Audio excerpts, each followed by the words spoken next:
I'm Bill Corcoran Jr., and I'm your host for the On the Stacks podcast. Today, I'm chatting with Jordan Consagra, partner at MDK Realty and president and lieutenant of the Pittston Township Volunteer Fire Department.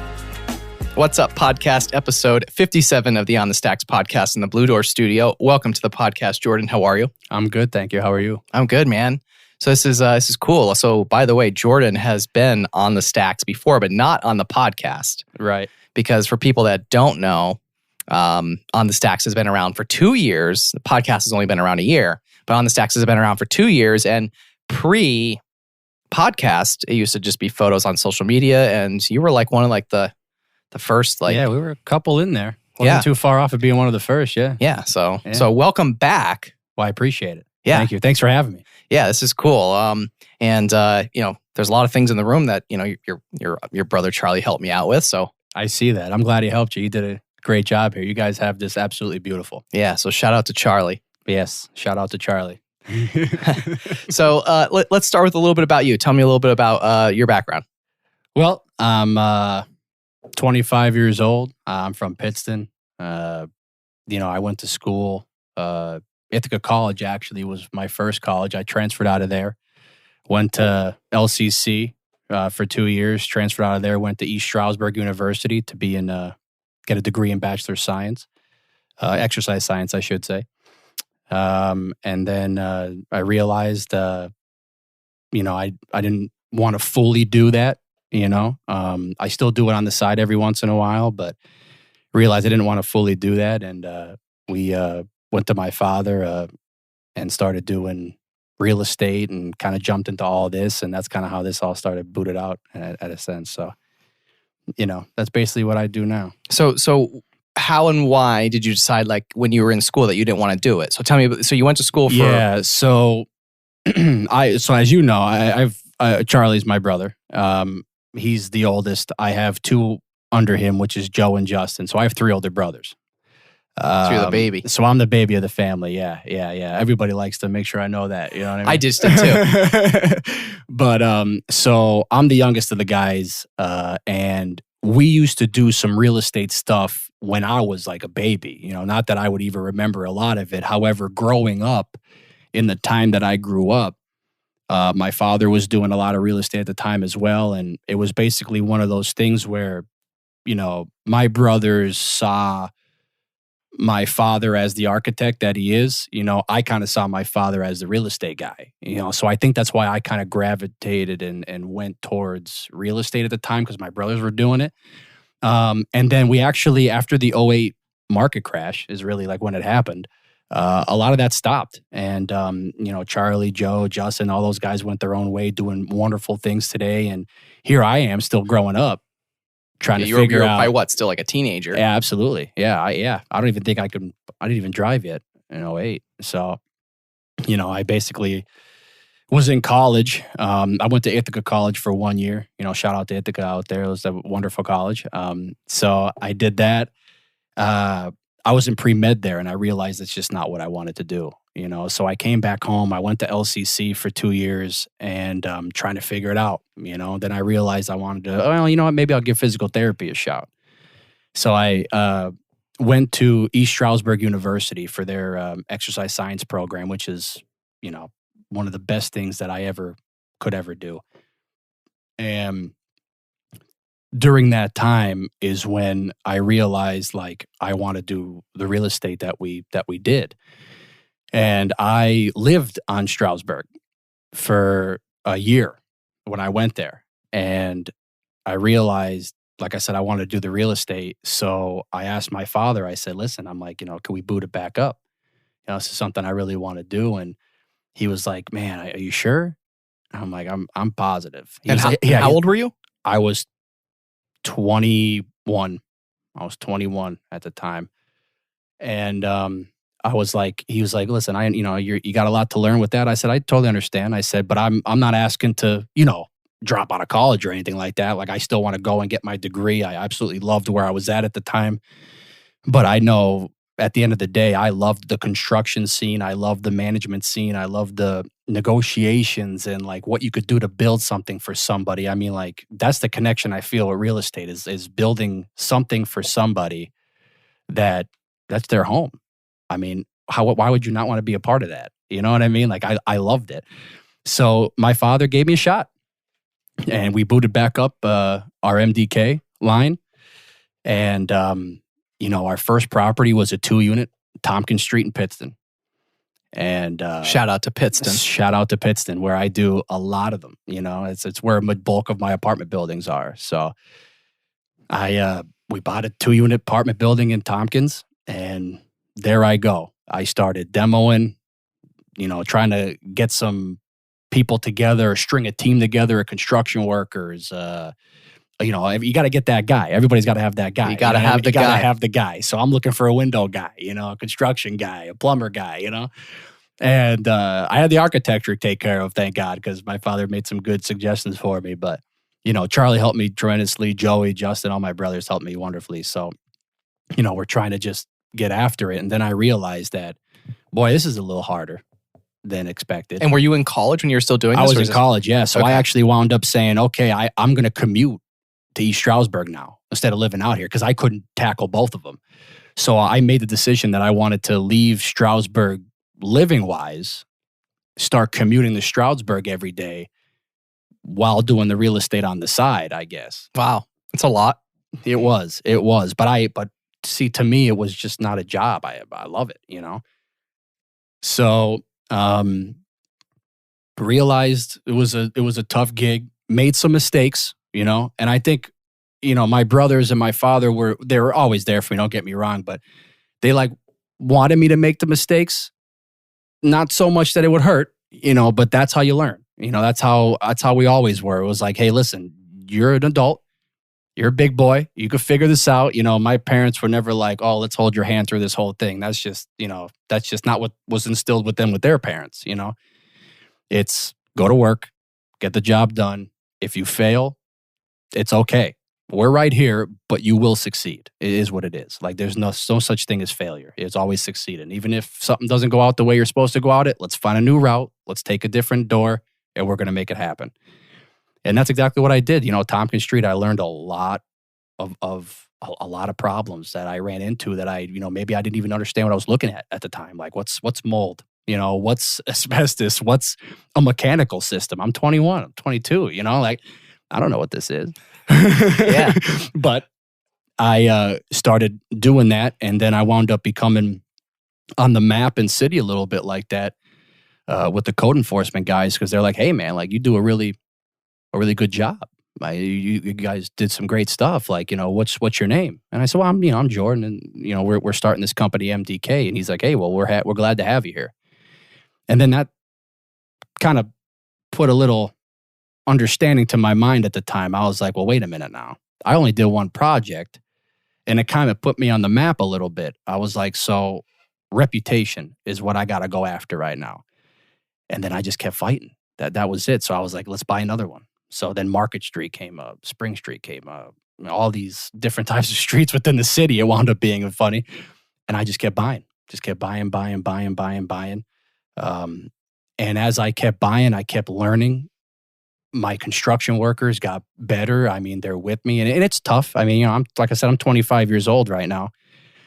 Every time I go into a lawyer's office, he's like, what are you doing? Yeah.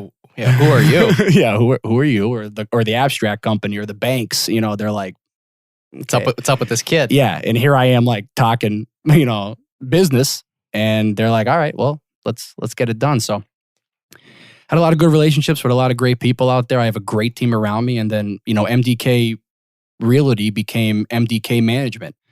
And MDK Management is one of our companies that do strictly construction for people, because as I went through the 2-unit apartments and 3 units and 4 units that we started, and even the light commercial we're getting into now, people started reaching out to me and they're like, hey, who do you use? You guys do wonderful stuff. And I'm like, well, we have our own guys. So I was like, well, why be selfish? Let's lend out some hands to people, And then we started renovating people's homes and building and, doing revitalizations that they wanted, and started MDK Management. So we started that, and then we started a couple MDK holdings and different entities like that to try to as we grew, you have to start coming up with different types of sub companies to really buy within what you're trying to do. So it was an exciting part of that. And hey, I'm still learning. I understand that, but from where I was to where I am now, people are surprised. People are surprised. So, but that, and I like it. I like it that way. What are some of the things that you say you probably either learned the most, or you said, you talked about maybe you made some mistakes? Are there one or two or three things that maybe like you thought, like you said, like, wow, I really learned from that, or any situation, any stories there? Yeah, I would say the money part of it. That's like, here I am thinking I was selfish on that part of it, because I bought a place and I started thinking to myself, I'm like, well, wait a minute. I don't know how much a mechanical system costs. I don't know how much plumbing I need. I don't know what any of that costs. So I got bit on that part. Because I had to learn that, like, hey, listen, before you buy a unit or before you try to go renovate someone's bathroom, you better know your dollars and cents. And that's happened all, and it really all happened to me on Tompkins Street. That was the project, that I was like, okay, if I'm going to do this again, I learned a lot. If I want to do that again, I can't have that hiccup, and I realized quickly that having friends within those fields and them helping you price it maybe before you even put a bid on the place makes a world of a difference. So once I started understanding the dollars and cents, this whole MDK game got great. Then it got real. Then it got real. So then This is it. Yeah. Don't get scared now. Yeah. Yeah, that's exactly it. Every time I buy a property, that's what I think, and it's funny because we just did that. We did. Before the podcast started, I gave him a warning, and that's what I said. This is it. Don't get scared now. Yeah, that's exactly right. So every time I buy something, I'm like, all right, this is it. Don't get scared now. So and it's tough because I have to prove myself as a 20-some-year-old kid being in business. They really do. It's unbelievable how much they'll try to be like, well, okay, where's your dad? So people like people don't take you seriously? Not at first. And I understand it. I really, truly do, because I love a challenge. I love that. I love being the underdog in the room. People are, there's meetings I've went with my brothers and my father or mother or whatever. We all try to get in there together as a family, and everybody sits down and everybody will look at maybe my older brothers or my dad, and then I'll take over. And they're like, wait a minute. Where'd he come from? Yeah, why isn't the old man talking? And then we all start coming up with great stuff. And then, then they realize as a family, hey, we got something going on here. That's just it. I mean, we want to give you a part of us. We're a part of the greatest decision and hardest decisions of someone's life is to buying a house or renovate something. I would love to make that dream come true to you. That's our whole thing, and I love being a part of it. And when they finally see that I know what I'm talking about, which took a while, have to study those things and get after it, then, they're like, okay, age doesn't matter now. The kid knows what he's got to do, and that's great. But it is a challenge, though. I mean, some people just, hey, you're young and that's it, forget about it. And it's a fight, but I love it. I mean, I'm glad that's what it is. Otherwise, how do I work any harder? Yeah, so you operate with like a chip on your shoulder. Absolutely, yeah, every day. I really do. And plus, just like from, in the past, like people, I've gone through college counselors, even when I was at Ithaca, like, it's honest to God truth. When I was at Ithaca, I was in the pre-med thing, and, my one college counselor came in there, and I wasn't doing too hot. I'm not going to sit here and pretend like I was. And she's like, hey, listen, like, you should probably switch, majors. And like, I got mad, but she was right. But I got mad. I'm thinking to myself, I'm like, switch mate. And I told her, I said, hey, listen. Or she told me, I'm sorry. She said, I wanted to be a pharmacist, but, look what happened to me. And I'm like, well, I'm sorry that you gave up on your dream, but I'm not about to give up on mine. And that's how I felt. I told her that flat out.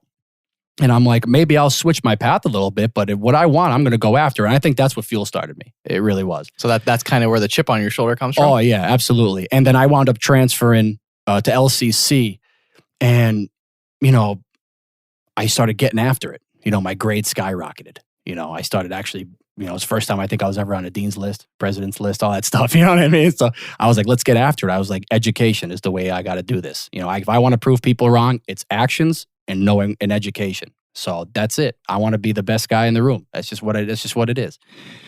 So I went after it, and I got to East Stroudsburg. And I would love to, Dr. Shala Davis and Dr. Mumford, if you're listening right now, you guys are a huge portion of me. East Stroudsburg University for exercise science, I highly recommend anybody to go there. I absolutely loved it there. I don't know what Dr. Davis and Dr. Mumford saw in me, and they'd be laughing right now for me saying that, but they saw something. They took me under their wings, like I'm sure they did many, many other students. I mean, that's just how good these two professors and doctors are. They were absolutely wonderful. You need to learn something, you go to those two guys, Dr. Shala and Dr. Mumford. They've helped me throughout my life at ASU probably more than they think they did, you know. And they knew I had other stuff going on, you know. They knew I was a fireman back home, volunteer, and they knew that I was doing MDK and I'm trying to start that. And they also knew that I was trying to be a physical therapist. So I think they respected that, and they saw that my work ethic and me getting after it. It became for an absolutely wonderful relationship between us, me and them. And I have to give them some love on here, because they are by far a great part of who I am today. It really am. Besides obviously my father and those guys who made me, you know what I mean? I get that, but you know, Dr. Davis, Dr. Mumford, man, I love you guys. You guys help me out a lot. Honest to cool. God. Yeah. Nice. Yeah, We'll send this podcast to ASU. Yeah, that'd be great. That'd be great. Yeah, they're awesome. So, but you know, so you have some good, you have some bad. You know, you had some bad people telling me I can't, which I love. I mean, like I said, I love being the underdog. When people are telling me I can't do something, that's I love that. That's the best, isn't it? That is fantastic. I'm getting riled up now just thinking about it. Me too. I love that, you know, because there's so many. I mean, they did that to my father as well. They told my father he'd never be an architect. Well, he became an architect. I think he was pretty successful at it, by the way. Yeah, and then he told, you know, they told him he'd never own a business. And then 175 employees later, you know, here he is. You know, so it's just, and same thing with Charlie and my brothers. I mean, that's just, hey, sometimes that's life, you know. And you'd be surprised. I had some teachers that, you know, said, I don't know what you think you're doing with this real estate gig. Some people laugh at it, and it's like, well, watch me. Yeah, get ready. MDK. This is it. This is it. Don't get scared now. Yeah. So that's kind of what fueled me for that. I mean, I've had a lot of people against me, but I've had a lot of people with me. You know what I mean? And that's you know, which is huge. You know, I mean, everybody has that, I think. But you know, I had a friend of mine who played in the major leagues.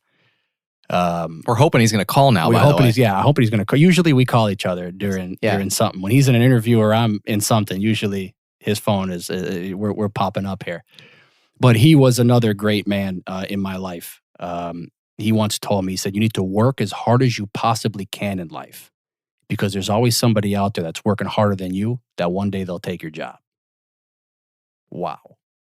For me, wow. Because all I thought about was, okay, this man probably pitched 100 million pitches off camera before somebody saw him on.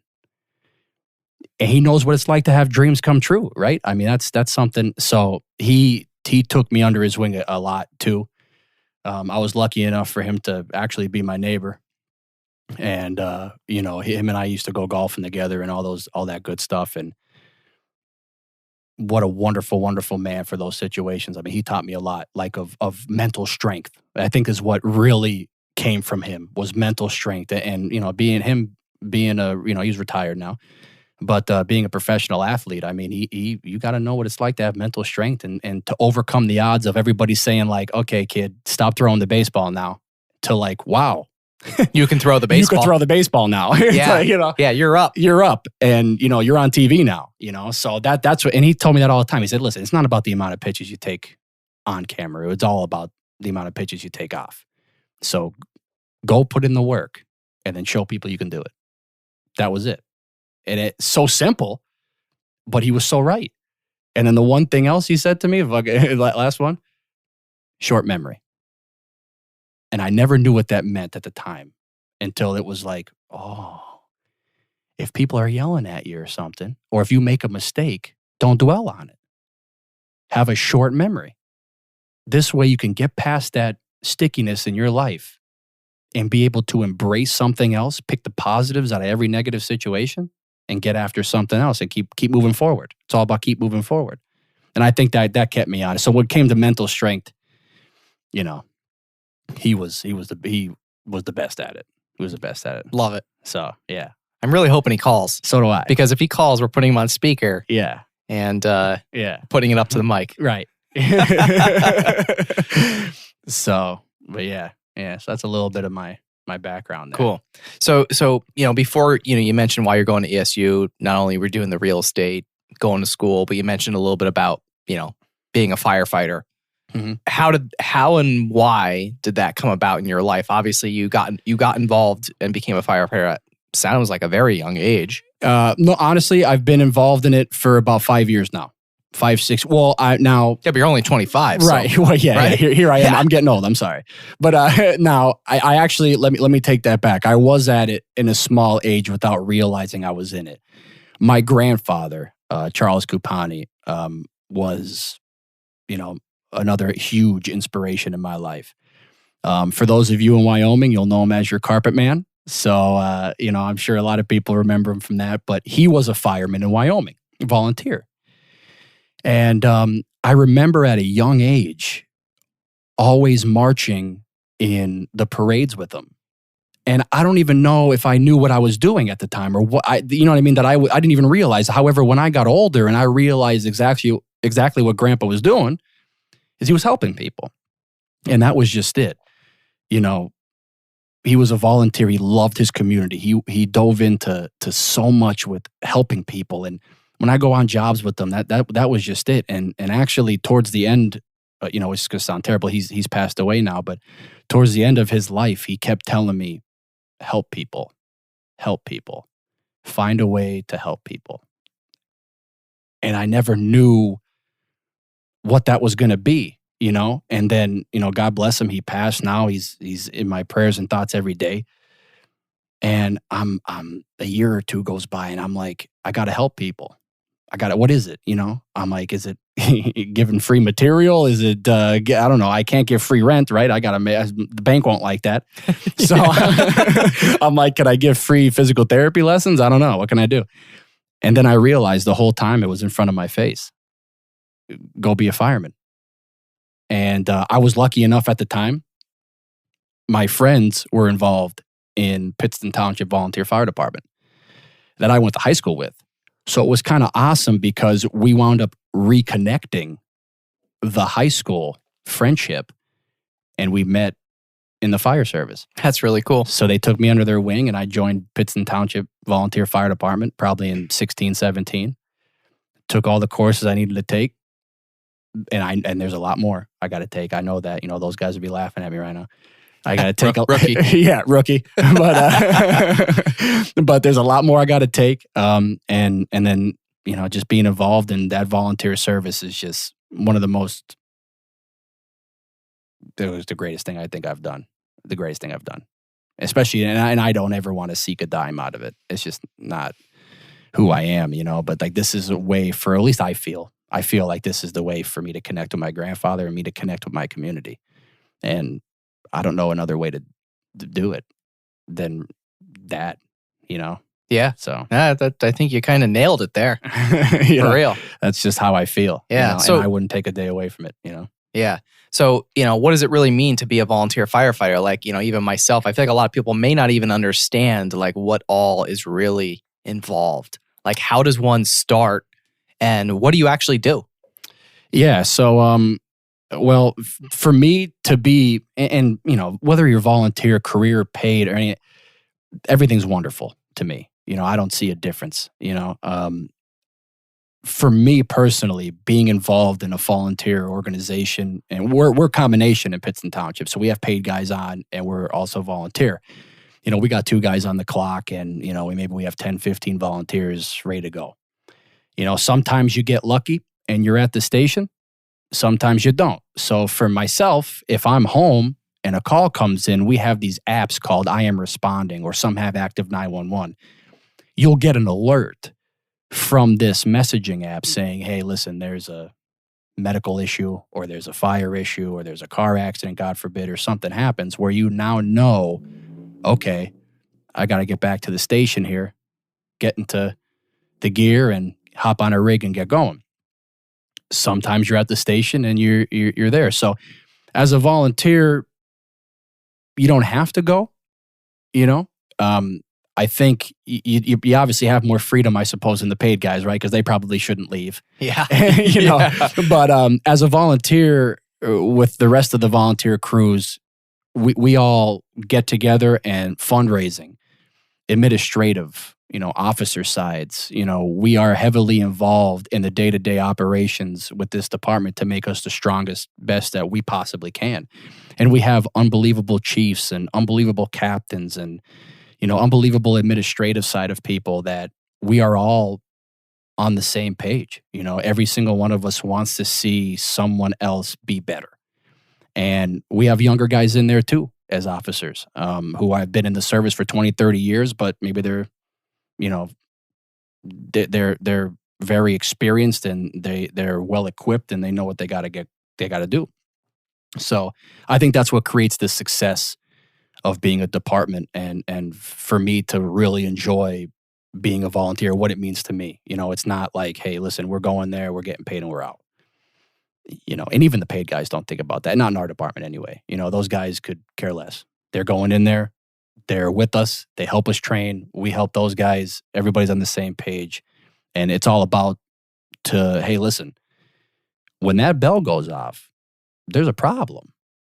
You can't call anybody else. You're it. You are the guys. You are the guys. You're right. So that's what we have to train and understand that, hey, listen, when that bell goes off, it's never a good thing. Someone call 911. Something is happening. Something's wrong. Something's wrong. You can't call anybody else. Hopefully you know what you're doing when you get on scene. So that's what we pride ourselves in. And I think we hit it right on the head. So what about some of like the training that you learned going into this? Like Firewise? Yeah. There's a lot of different things you could take. There's essentials course, which you have to have in order. Well, I don't know if you even have to have in order to go inside. However, our department requires it. It's called Mod 1, 2, 3, and 4, and they'll take you through, I think it's like 150 some hours worth of fire training. And after that, you go what they call a live burn. And that's like a day's worth of work. And they'll actually simulate a house fire out of either pallets or hay or something. And you'll go in there and you'll put the fire out, and that's like your practical, I suppose, to get into the real world. Obviously, there's more things could go wrong in a real house fire, right? It's not just pallets or hay. It's legit. This is happening. The real deal. Right. This is it. Don't get scared now. That's that line. That's the theme of this episode. This is the theme. That's it.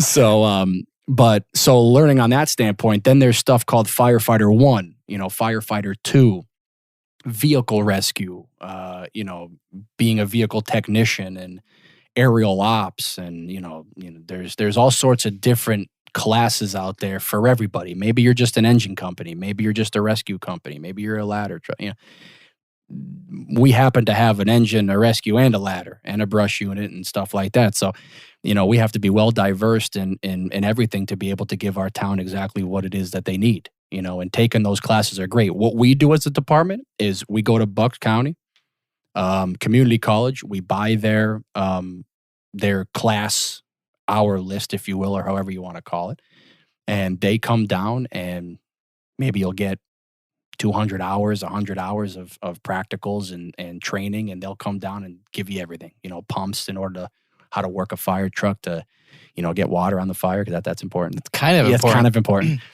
so, but yeah, they'll do a bunch of stuff like that. And then we'll have in-house training.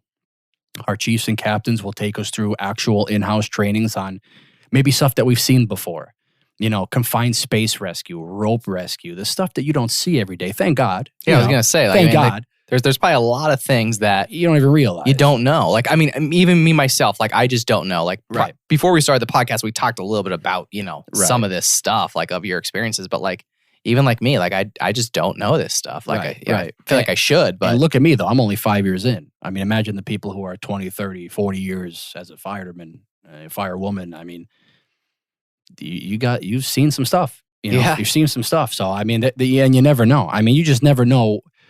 And that's the craziest part of it. You can wake up and you just don't know what call's coming through. Even a couple weeks ago, a call came through. We had a cat rescue for 8 hours. We did an 8-hour cat rescue. Wow. Very proud of it, but who would have thought that would have happened today? So it's just stuff that you have to be prepared. And I think that's another reason why I kind of getting the hang of this thing, because of my friend who was in the major leagues who got me with the mental toughness. It's like, hey, listen, you could be laughing and joking. And that's the craziest thing about firemen, and a lot of people don't understand.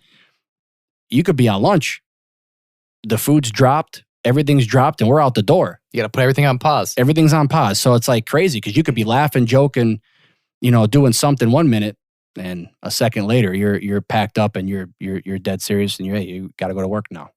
So I think I like that though. It's a good rush for me. Yeah, gives me the stress. What if you get a call right now? Oh boy, I'd tell you. I'm just saying right now. If it comes through, you got to leave. Yeah, I'd like to finish the podcast, right. but it's going to be a hell of a commute from Wilkes-barre to Pittston Township. But let me tell you something. Yeah, I'll do it. Yeah. It'll be a great way to end. It'll be a great way to end. Yeah. Too bad it wasn't a video. You'd see me fly out of here, right? So you brought a ton of gear with you today. I did. Yeah. Yeah.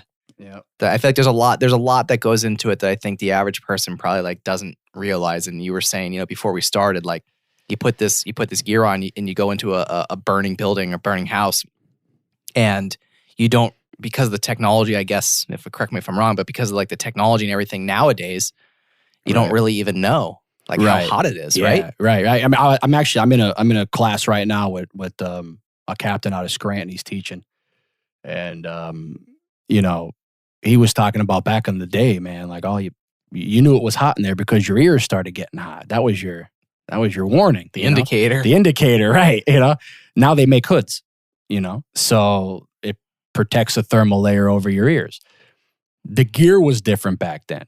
Now this brand new gear, firefighters are tending to, I think, go in further without noticing, hey, it's hot as shit. It might be hot as shit here. So, and that's what this guy was talking about too with class. It's a lot of firefighters are wearing this new gear, not realizing how hot it really is, and the farther you go in is just the farther you have to go out, So, it was an unbelievable class on that kind of stuff, but this stuff's amazing. I mean, this gear, I didn't guess it either. I'm like, okay, it's gotta be, come on. You got to get burned, right?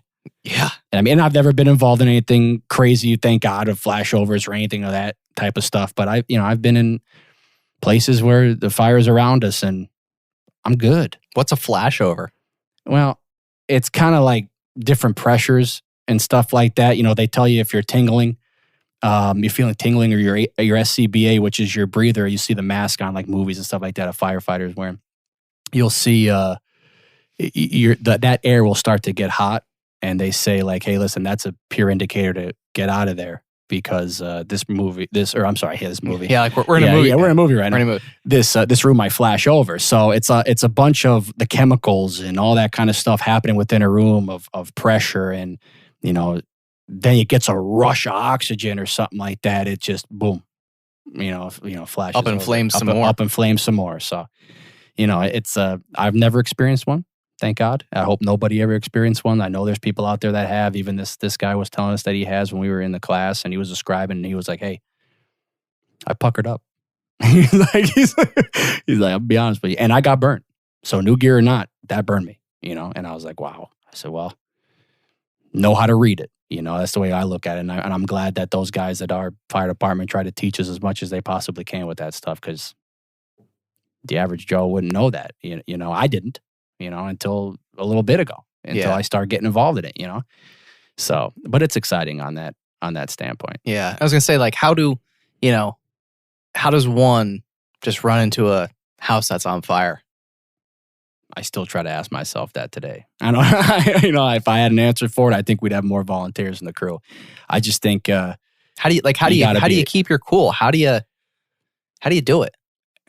Me personally, I've been an athlete my whole life. I've been around people who have been athletes their whole lives. I've been around, like I said, athletes that have done it for a living. I just get into a professional mindset. Is the honest to God the best way I can put it. It might sound silly, but for me, we're going over writing assignments and understanding what we're going to do when we show up on scene, and then it turns silent. It's actually incredible to watch. Like, we're back there yelling at each other, saying, "Hey, who's got the can?" And this is before you go in. This is before. Yeah, this is in the truck. Right, so take me through it. You're in the truck on the way. What happens? Oh boy! All right. Well, let me take you from even back a little bit. Oh, okay, let's back it up. Yeah. I'm sorry. I skipped a chapter. No. It's just for us. It's a little chapter. We have a little fun with it, but so we'll be in the bay. God forbid an alarm goes off. We have a gear room where it houses all of our gear. Naturally, we try to race to see who can put on it first. So we'll get set up, ready to go. We're in the truck. Let's say it's a structure fire. We're taking our engine. We're in the truck and we're on the way. During those times, if we're lucky, we'll have a 5-man crew. If we're lucky, which is fantastic. I mean, the more the merrier, right? When we're in the back of that truck, or maybe one of the officers are in the officer seats and he's giving some orders, we are strategizing. We're listening to what comm center has to say. We're listening to any of the local chiefs who may have been on scene already, who have gotten there before us. What's the size up? Is police on scene? What did the caller say? Did the caller say it was a grease fire? They put water on it, which is a big no-no. What is it? Is the house off or what? So you try to come up with as many different things that you can to the best of your ability. So we're in the back strategizing. Okay, listen. We have a house on fire here, Who's the forcible entry crew? Who's grabbing the cans? Who's on the lines? Who's doing what here? Once we figure out that, every single one of us usually, we join hands. And we say, hey, listen, be safe. We all got each other's back. Say a little prayer, and let's get to work. We're all coming out of this. That's like our little thing. And then it gets silent. And then it gets completely silent. That's just like incredible to me. Yeah, then it gets completely silent because you could see. I wish innocent bystanders could come take a ride on this truck. I think I need to come. You should come. You have a little ride along. Yeah, absolutely. All right. A little ride along. It's unbelievable. Because then we just get dead silence and that we're strategizing in our head. And hey, this isn't a joke no more. We're not playing pitch back at the house. You know what I mean? We're not eating. Let's go to work. This is someone's, God forbid, this is someone's life in danger. We got to go try to save their valuables here. And you're in danger. I mean, people could think about that any way you want. You're going into a burning building. You better know what's happening. Otherwise, your life's in danger. So it's time to go to work. Yeah, that's just like totally like mind-blowing to me. How, like you just said, like it just goes silent and everyone just goes to work. I mean, and you guys have like a matter of minutes to strategize. And to come up with a game plan to literally like save people's lives and, your own life is at risk. Right, absolutely. And you never know what it's going to be. It could be a car crash. Someone could be pinned in there. You got to use the jaws of life. Or maybe you're using the cutters and spreaders to cut B posts and A posts and all that kind of stuff. I mean, you got to be trained. I mean, that's just, and we're good with that though. Like we know, like even the juniors coming up or whatnot, we're not sending anybody in there or doing anything. We are properly training them, and they don't, even when they have all their classes, they can't just go in. They got to be cleared by our chiefs. So I think that's what keeps us very safe and understanding, because it's not everybody wants to run in and be the hero. I get that. I get it. I of course, but we have to run in and do the right thing. So are you saying that when I come on this ride along, I can't run in? I wouldn't. No. Well, you know what? We'll ask a chief. That's higher than me. Yeah. That's see what chief says. Yeah, we'll see what he says. I don't know. I think I'll watch from the truck. Yeah, I think so. All right, but we'll have fun. Yeah. So, man, you're 25 years old, and you do a lot. You've done a lot. You do a lot with the community. Like, do you consider yourself, an entrepreneur? Like you have all these like business skills also that you didn't even go to school for business, and it seems like you just kind of like learned on your own? Like, True. That's I think about that a lot. I want to say I'm an entrepreneur, but it's hard to not throw in that I'm an exercise science major. To me, it's like, that's something you worked for, kid. That's what I think about. It's like my father used to say this to me. Nobody can take this away from you. Your degree. Nobody can take that away from you. You worked your ass off and you got it. Nobody could take that away from you. So I'm like, all right, well, I'm an entrepreneur, but wait a minute now. Nobody could take away the fact that I'm also a fireman, or I'm also an exercise science major, bachelor of science, or whatever you want to call it, Nobody can take that away, just like nobody can take that away that I'm a brother, I'm a son, I'm a cousin, I'm an uncle, stuff like that. It's like, I very rarely go into something without doing it 100%. And to me, it's like, you got to think of it that way in order to become successful about it, So in the daytime, I suppose I'm an entrepreneur. I'm a fireman by night, and exercise science when it matters. when you can be, when you have time. We have some time, but going back to MDK, I mean, we've been doing some great things. We're getting involved in some light commercial now, and we bought some property, in the city. So that's our place. We love that place. We have a lot of different places otherwhere as well, but mostly in Pittston. A lot of our stuff is in Pittston. Yeah, I mean, I have stuff in Exeter, stuff in Wyoming, but Pittston is so up and coming, and what they're doing down there is wonderful. Sure is. They're doing fantastic and wonderful stuff. And it's growing, and a lot of people want to be there. So it's easy selling point, for a lot of businesses. So we bought a piece of land on both sides of a street where they're now going to be focusing in down there, and they're going to be doing some wonderful things down in, the city, more of the stress beyond the main street. And I'm going to put up some commercial units. So, that's kind of what we'll be advertising soon. It didn't really hit yet, so I guess I spilled a little bit of the beans. Oh, so I got the exclusive. You got the exclusive. Love it. You get the exclusive. On the stacks. On the stacks exclusive. Sweet. That's good. Yeah, I like that. It's got a ring to it. Sure does. So, yeah, so stuff like that, we'll still always be in the multifamily scene. I'll always be trying to reach out to construction purposes. I mean, a lot of people started using our construction services, and, it's actually, it's weird, but it's easy now. I remember going on a golf tournament with my father for his company, actually, and like I said, my father's an architect, so, when he was doing that stuff, I went to a golf tournament with him, one of the ones that they sponsored. And there was a guy there who was very, very big in residential. And I told him, and I said, hey, man, I'm like, I got a question for you. I said, I know you're going to laugh, but I'm in residential too. So he's like, okay, kid. He's like, come on, tell me a little bit about yourself. So he was an awesome guy. I told him a couple different things about what I do. And I asked him, I said, how do you know what people want? Or like, how do you know going into a city, a township, a borough, or whatever, and know what they want? So he said, it's very simple. He goes, I don't do case studies. I don't do any of that stuff. Yeah, it's a waste of money for me. He goes, you want to know what I do? I said, yeah. He said, I'll go into that town. I'll stay there for about a week.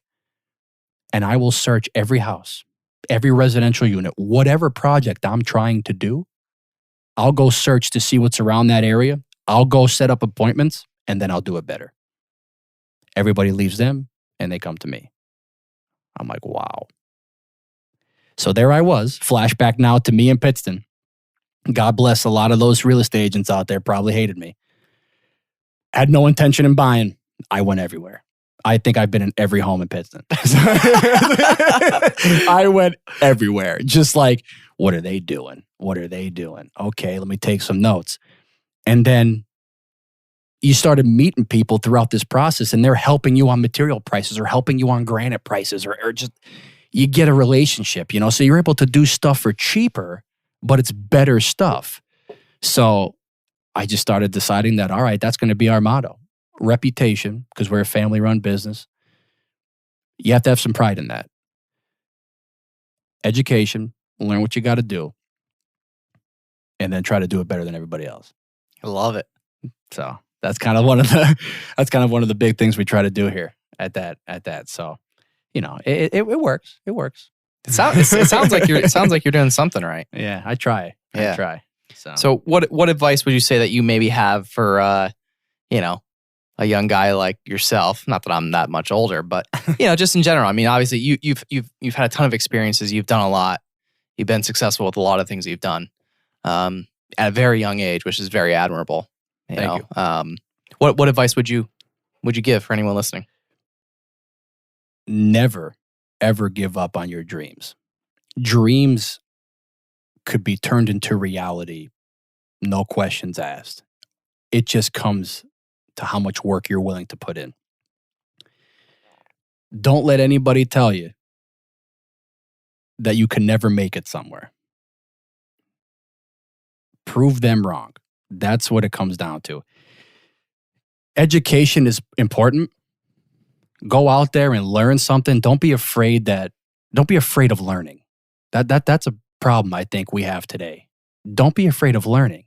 You need to learn in order to succeed. Don't be afraid of what you want to succeed in.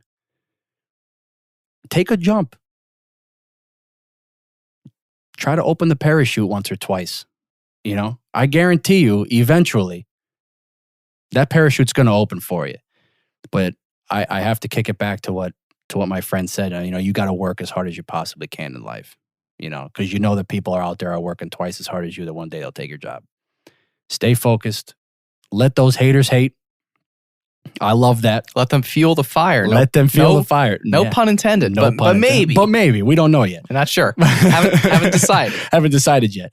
But put your nose down and go after what you want. I mean, and a lot of people get nervous and they get scared because they think it's supposed to happen in 3 months. It's unrealistic. Get after it. Keep going. You're gonna fail. It's okay. That's the point. If you don't fail, you're doing something wrong, in my opinion. Stick to your britches. You got to keep going, learn. You're gonna fail. Get back up. A lot of people are afraid of hitting the wall. A lot of people are afraid of hitting the wall. You know what I say when I hit the wall? Who said you couldn't turn left or right? Make a left. Go try another alley. You hit that wall, guess what you do? All right, the left didn't work. Let's try it right. There's opportunities. Just go after there and get them. That's the way I look at it. Sweet. I love it. By the way, you have a really good radio voice. Do I? Like way better than mine. Oh, man. And I'm like the host. Oh, man. Yeah. See, I didn't think, I was nervous. I was practicing in the mirror before I got here. I was like, warming up. How does this sound? Doing a little warm up. Doing a little warm up. Which, by the way, your brother Charlie also has a very good radio voice. I know you probably listen to his episode. I mean, I feel like you guys sound like your voices are very similar. Obviously, your brothers. Right. And if anyone is interested in listening to Charlie's episode, Novation Networks, episode 19 of the On the Stacks podcast, Absolutely. check it out. Absolutely. Made me this amazing table we're sitting at. It came out great, didn't it? It really did. This is awesome in here. Yeah, I might stay here a little bit longer if you don't mind. Well, there's a couch. I mean, it does pull out. The fridge might be in the way.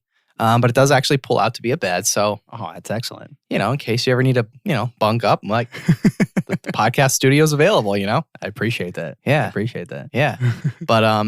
But yeah, so what else? Is there anything else that I didn't ask you that I should have asked you? Man, I don't know. I think we hit everything on the head. I think we did, I mean, anybody wants to get a hold of us. Yeah, MDK. Shout out the number. 570-445-4049. Anything you need, you're looking for a home, we'll go out and buy it for you, flip it right back to you. You want renovations, we'll help you with construction side of things. We want to be a part of your home selling, and we look at it as in you're a part of our family. We want to be a part of yours. Let us help you find your dream, because that's what I did. So I'd love to pass that experience through you guys, but I appreciate everybody listening though. Thank you. Bada bing, bada boom. That's it. Yeah. So, how can our listeners connect with MDK on social media? You guys on Facebook? We are on Facebook. Yeah. I believe it's just at MDK Realty. Is what we're at on Facebook. I'm starting to create the website, which it'll be mdk-realty.com. It's not up and running yet. However, we're trying to, get all the pictures going. I mean, you know how that is. So that will be up and running. Call us, and we'll be there. Either way, whether it's a fire or building a new house. Right. That's something. Maybe I should start passing my cards around at fires. Is that a good thing or a bad thing? I don't know. As long as it doesn't burn, I think you're good. That's good, yeah. Just don't give it out in the house. Yeah, you're right, yeah. Yeah. It may not be a good look. All right, we tried. Yeah. We tried. All right, MDK Realty, Jordan Consagra on the Stacks podcast in the Blue Door Studio. Thanks for joining me. Thanks for having me, Bill.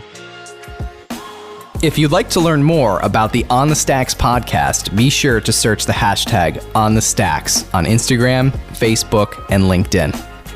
If you enjoyed this podcast, please subscribe and leave a review. We'll catch you next time on the Stacks.